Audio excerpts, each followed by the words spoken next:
দুটো আছে two in one, আর একটা হচ্ছে নলেন গুড়। তুই এত তাড়াতাড়ি করছিস কেন? কে খাবে তোরটা? দুটো চামচ। একটা নেই, একটা আমার জন্য রেখে দে। আজকে হট করে আমার খেতে ইচ্ছা করছিল বলে আমি নিয়ে আসলাম আসার সময়।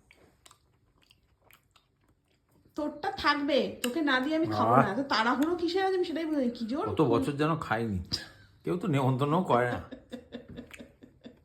সত্যি একটা বিয়ে বাড়ির নেমন্তন্ন আসছে না আমাদের। নিজের পয়সা খরচা করে খেতে আর ইচ্ছা করে না। কি কঞ্জুস, কি কঞ্জুস।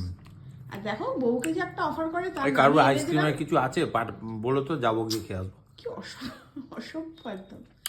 ভালো আইসক্রিমটা। আমি ভাবছি কোনটা খাবো, নলেন গুড় খাবো না। নলেন গুড় মানে হচ্ছে এখন তো মানে শীতকাল, নলেন গুড়টা ভালো। কোনটা? যেটা আমি